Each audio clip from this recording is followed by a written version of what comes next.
give him a warm welcome.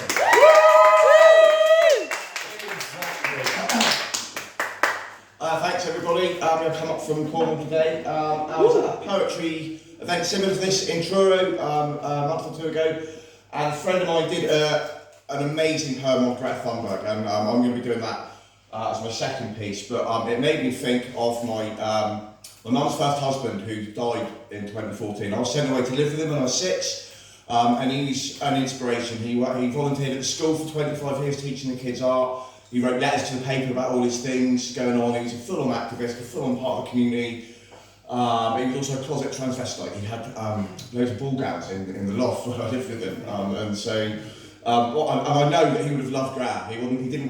She wasn't in the news but when he was around. So it made me think of this poem. So this is a tribute to the man, Mick. It's a coronet of St. Mick. We all knew it was coming. We all knew he was going. And that subtle knowing was a slowing degradation, a wind blowing in desperation. So we can go through the morbid motions, keeping the drops dripping on into the ocean, knowing in the end there was no magic potion. Yes, let's fly the Celtic flags at half-mast, have a couple of minutes silence till 1:15, for Mick is silent and spoken his last. But what did he say? He's left us a task. Do not curse the darker world we now inhabit, missing Mick's own individual illumination. Simply light a candle in his wake and do a good deed for his sake. A better place we all can make. Volunteer to any good causes are near. March against war, 'cause you know that's really all it's good for. Write a letter for the great and good and better. Teach them kids and don't ever exclude the other bits. Get involved with all them things in need of resolve. Take a dog for a walk. See an old maid for a quick talk. And in that yard you spin a spinster out her lonely winter. Yes, Mick, you touch so many lives, always endeavoured and always strived. An anarchist integrated into Porthleven's institutions, always loved and supported those in destitution. But above all else, I reckon, is the inspiration given to generations of the village's children. You are a forefather of modern Porthleven, St. Mick, patron saint of Penrose. No, we will not curse the darker world we now inhabit, missing your own illumination. We will simply light a candle in your wake and then do a good deed for your sake.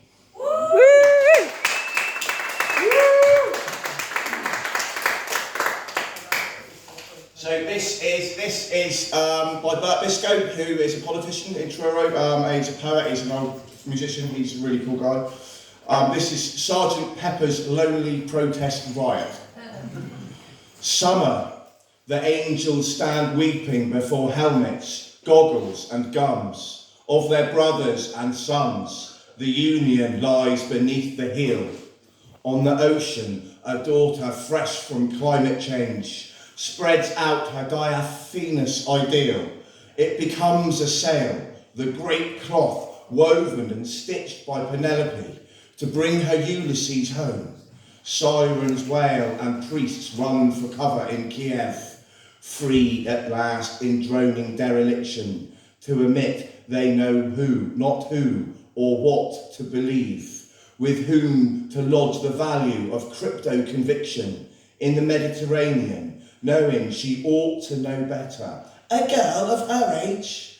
We watch the Shanghai of Greta, and as summer reaches an unprecedented high, the National Guards conceal their eye behind armoured elaborations of terror, the masked to keep dry their tear, to turn the cannon on their own, to waste good water on riot, even as the inner fear of broken drone, labouring the point of power, on an early hour's insomniac phone, rouses the child, the comrade in laughter, riding the range of right and wrong, taking the hook of Skinner's song, of Lennon's chants, walking the high street of noon, cautious feet keeping real time, And oh, my forsaken darling, wired jaw and real love on the moral line, who's to direct redemption, a buggy barrelling along, a pony harness, jangling between credits and sundown.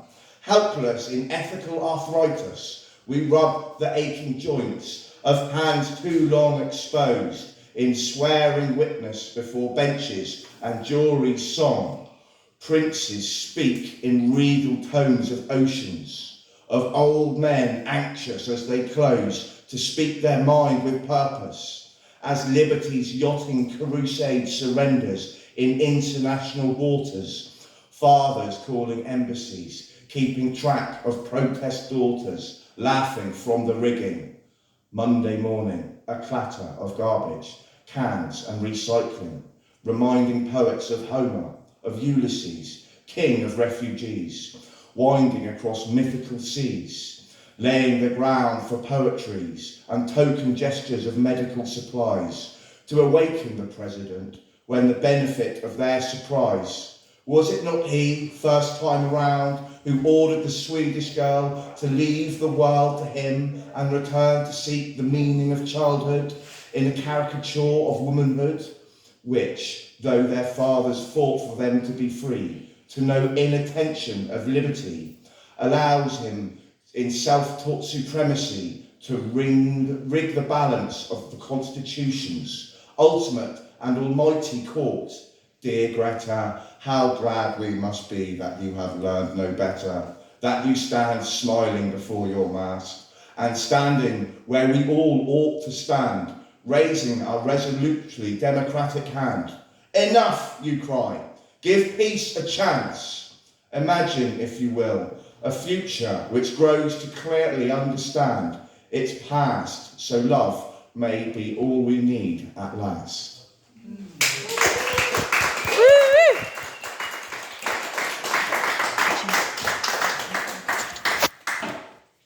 So Mick died within 2 weeks of my mum's boyfriend. This was a while. So Mick died of bowel cancer, and it was long and drawn out and horrible. Sandy, her boyfriend at the time, was a proper drinker and all the rest. And he drowned off one of the cliffs, and he went to do some angling.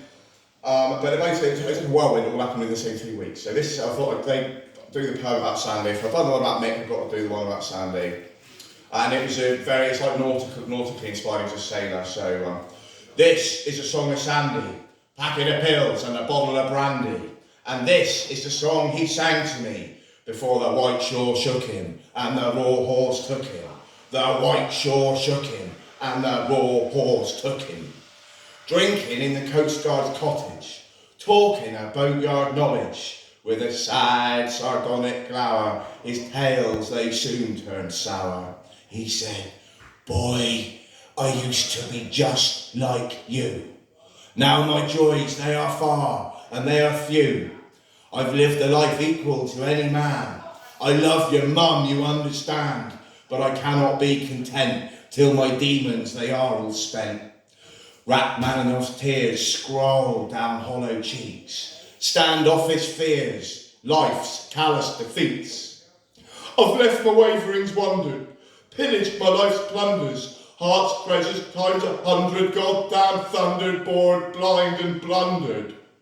Hands hunched in pockets, elbows bobbing with stride, staggering round till the pub closed, he threw down his blood-red rose. Angling for sobriety, he took his fishing rod and went up Rinsey on his Todd. A rogue wave, a misplaced step, and Sandy's fate was met. Yes, he'd had so many schemes and followed all his dreams. He'd sailed and built, been nailed with guilt, loved and lied and screamed and strived. He'd worked for Spielberg, and that's real, my bird, and he built a Dalek, and that's a proper yardstick. But in the end, he drowned, not his sorrows or sober tomorrows, only his self, nicotine breath, and deep husky tongue, steam-powered chest, the insouciant express, lush-bound locomotive, all overboard his hazy train of thought. Toot toot, toot toot, toot toot, This was a song of Sandy, packet of pills and a bottle of brandy. And this was the song he sang to me before the white shore shook him and the raw horse took him. The white shore shook him and the raw horse took him.